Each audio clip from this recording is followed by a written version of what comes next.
It's in the name.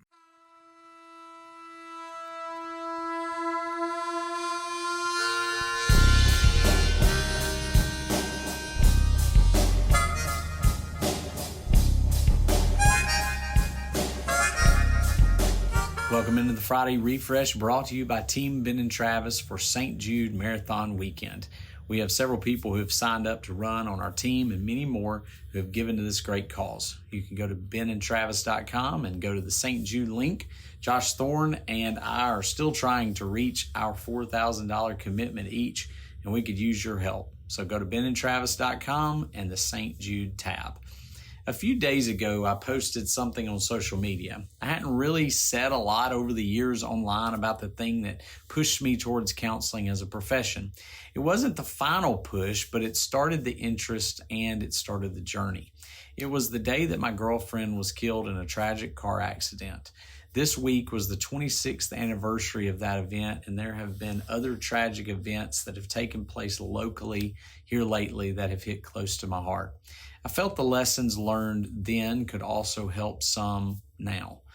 What I discovered was that years don't erase people's memories of the good that people do. Over 20 people shared the post, and a couple of hundred shared thoughts about her and how the things I shared had been felt by them at times as well. What I learned was sometimes what the world needs is for one person to be vulnerable, and it leads to others opening up like they haven't been able to before. And here are some of the lessons that I learned. You can find the full post at Ben and Travis Facebook page. Question God. Let him know all about the feelings that you have about an event. Yet yell at God if you need to. Just don't stop talking to him about it. He's near the brokenhearted. He's been yelled at before. He's been questioned before. And he's big enough to take it.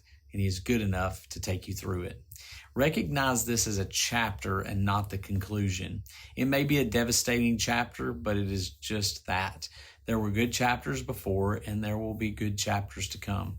I remember on the day of the funeral, her parents took me into her bedroom and told me, "We know that one day you will meet a girl, fall in love, get married, have kids, and we want you to, and we want to meet them."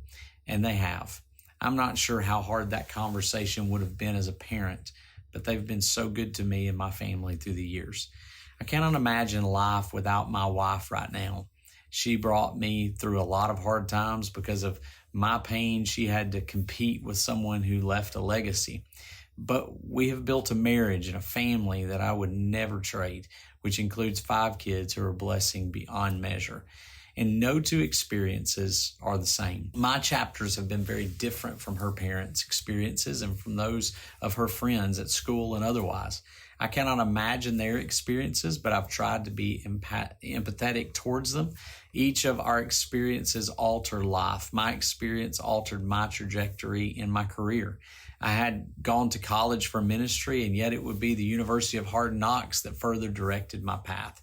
Counseling was never in the plan before that event. Now, 26 years later, it's very much a part of who I am.